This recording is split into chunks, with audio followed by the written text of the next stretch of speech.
Well, howdy do, buckaroos. I thought I'd do a weekend recap video with good whiskey. Here's the theme here: good whiskey and bad beer. Good whiskey and bad beer, really bad beer, man. As a matter of fact, I'm gonna take a drink of whiskey and start talking. So I got by this weekend with mornings. Oh, you saw some nipplage. I thought I was hiding the nipples. And here I'm naked. It's a porn video, man. I don't take off my clothes in the evenings, man. I didn't know I was showing some nipplage there though. Let me move the camera away from the nipplage. Strategically hide the nipplage.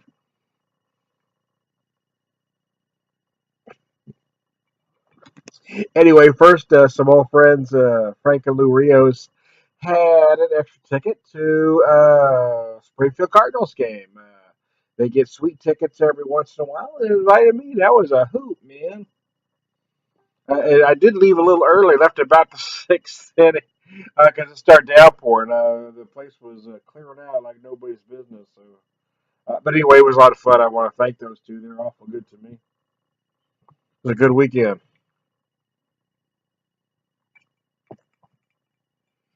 Take a Going to open that beer. I thought I better tell you a little bit about this whiskey. This is actually I got this much left of my 105 proof 27 from White Mule Distillery out of Purdy Mo, a small distillery that's doing some of the best spirits on the planet, in my opinion. These guys are awesome. He's got some great techniques, and he's got an amazing water source. So he's got this product here. It's got an unaged. What he does is, what's interesting is it's 80% corn, 15% wheat, 5% barley, but that corn he smokes. So you've got a smoke grain. So even on the unaged whiskey, you've got that slight smokiness. And then here in this rested oak 105 proof version, it's just gorgeous. Here I've got some on the rocks. I think he recommends drinking and eat, which I have. But every once in a while I do like it on the rocks. It really brings out that sweetness in the whiskey. So I'm going to open the bad beer. Tell you what else I did this weekend, man. So I had actually won tickets from a radio station.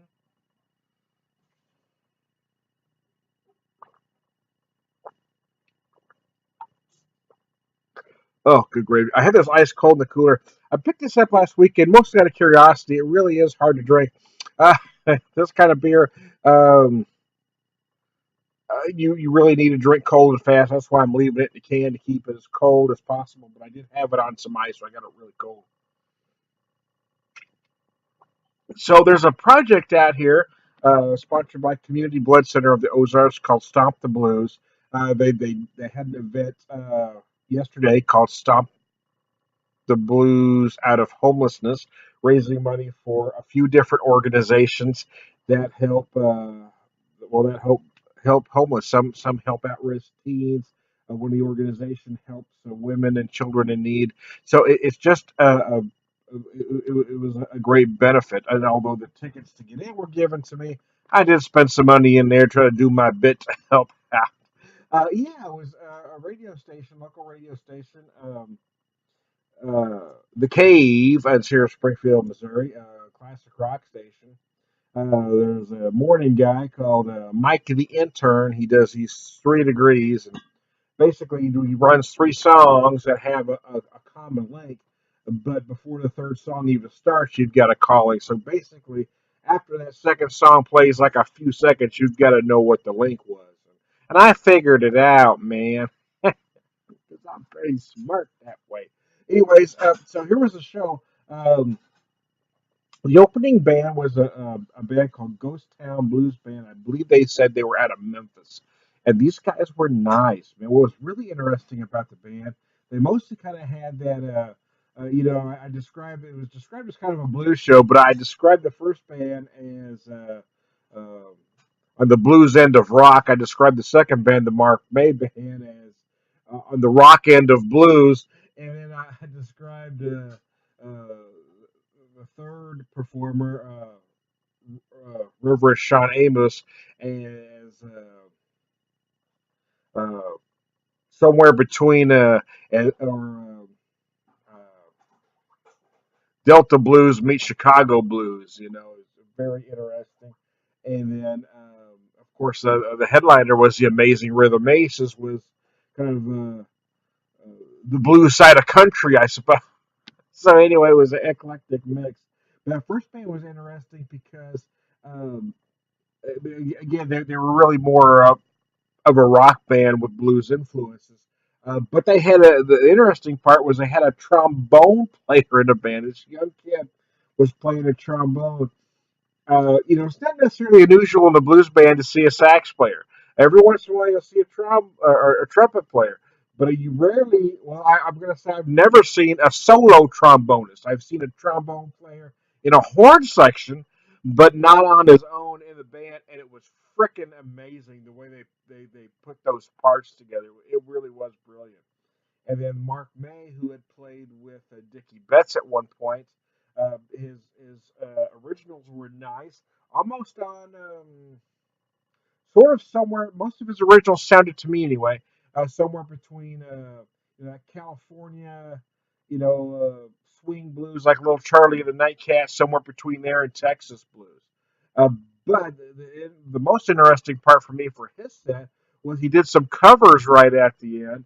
Mentioning that he played with Dickie Betts, so he did two Allman Brothers tunes, but they were sandwiched in the middle there was some Edgar Winter. Now, he didn't tell us what Edgar Winter song he was going to play, but he did say he's going to do a Southbound from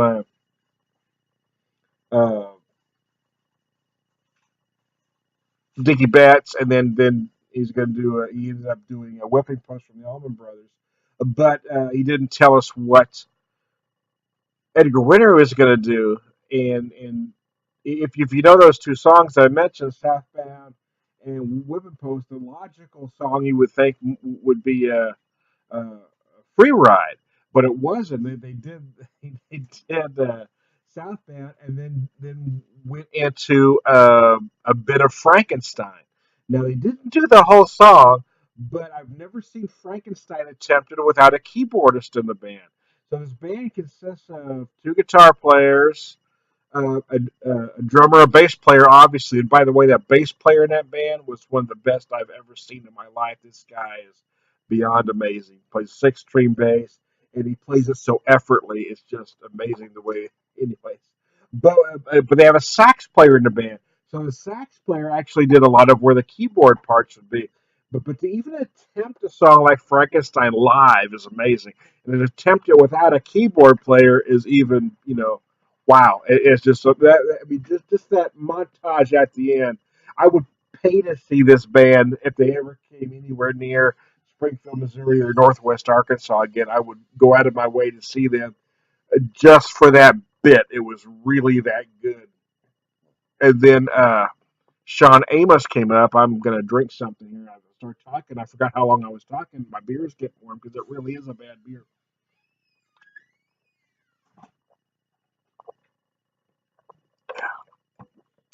Reverend Sean Amos, I'm told, is the son of famous Amos of Cookie fame.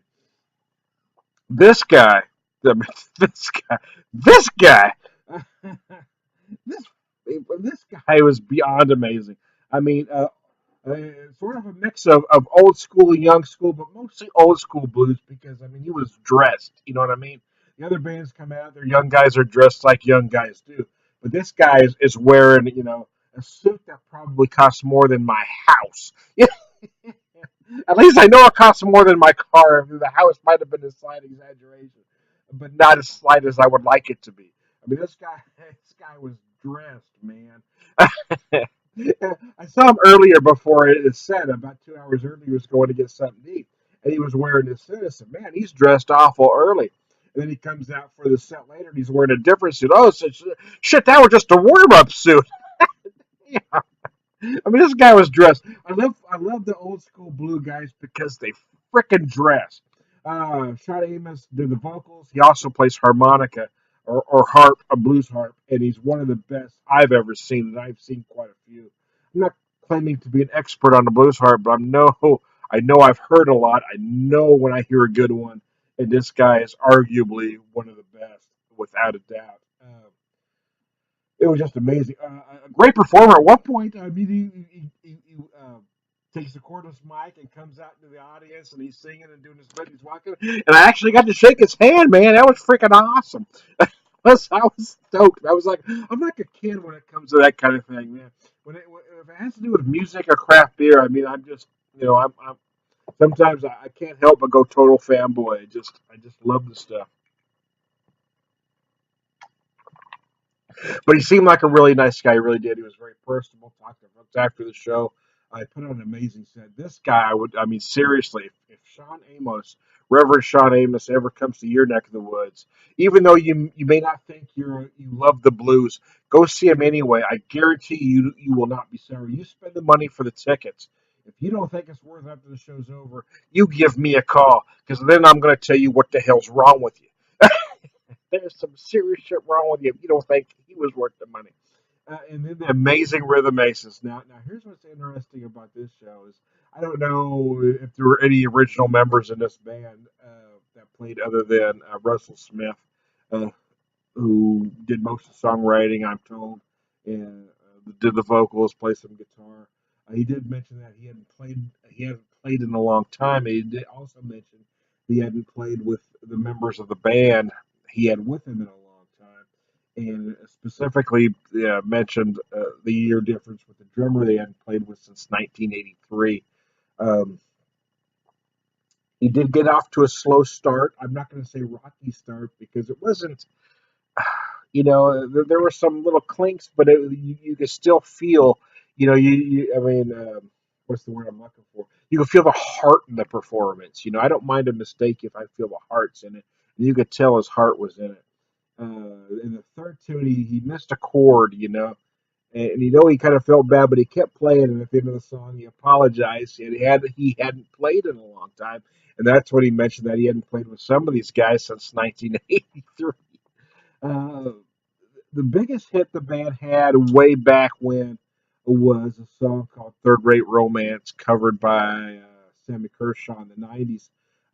But they actually ended their set with that tune, and he did an encore another song, but that's a song that officially ended the set.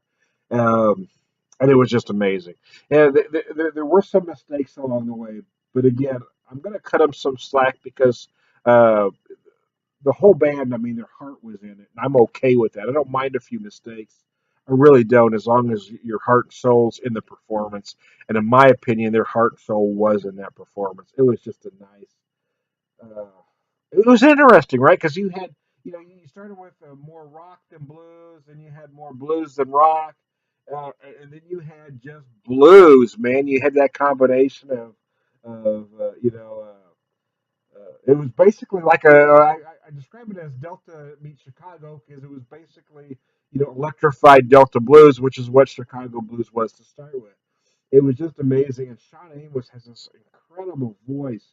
I mean, this big booming blues voice. You know what I mean? If you've seen contemporary blues, I wish there was some commercial contemporary blues stations because folks that don't listen to contemporary blues have no frickin' idea what it is.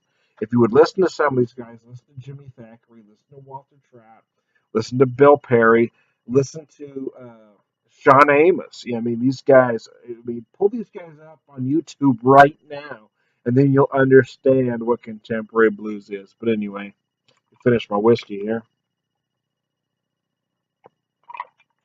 That's my weekend recap video. So I started with baseball. Then I had some blues, and then today is my wife's birthday,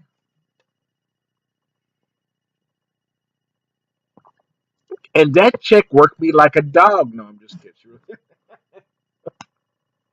So there's a grocery store in town that just opened up. Similar concept to a Lucky's if you've been to one. Not quite Whole Foods like, but in that same kind of vein, I suppose. But they had this old food festival today, so we went over there this morning. They had a bunch of samples, and I picked that. They had a flake steak marked down, so I picked it up. And I came home and I didn't buy any charcoal, right? I just bought. They had these apple wood chucks, so I just bought the apple wood chucks. So I kind of got a fire started, and then I just slowly fed the fire, and then I sort of baked, in quotation marks, baked some Yukon Gold potatoes. I had marinated that flank steak very simply. Kind of salt peppered it. I rubbed her with some fresh garlic and splashed it with some soy sauce. Calling it a marinade might be generous, but it was seasoned well and then put away for a few hours before I cooked it. Anyway, but when I did cook it, I at that point I stoked that apple wood, and then I got a nice flame going and just cooked it over an apple wood fire. And so I didn't smoke the steak. Follow me. I just kind of gave it a nice grill. I did serve it rather rare because it's a rather rare. I meant to say because I knew we're going to have some leftovers, so I can heat it up and still get it to a medium rare. But I just kind of cut us off a little bit. We had that with the taters and a chopped salad. It was absolutely brilliant. I won't tell you how old she was, but I will tell you that after the spankings, I'm not sure which was more red, her ass or my hand. Anyways, I'm gonna be. I'm gonna hashtag this. Not getting lucky tonight. Hashtag wife's birthday. Hashtag not getting lucky tonight. Anyways, I am trying to be a whisperer.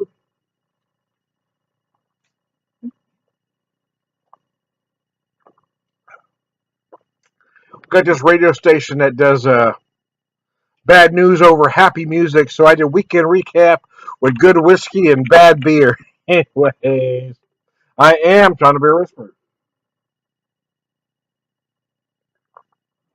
This stuff really is kind of awful, I gotta tell you. I don't know how people can drink this on a regular basis.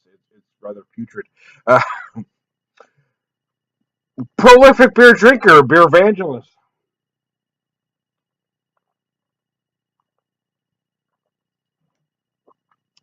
And it's bloating the hell out of me, I'll tell you what, and I don't need help. Prolific beer drinker, BeerVangelist, Purveyor of Wisdom, and all around good guy.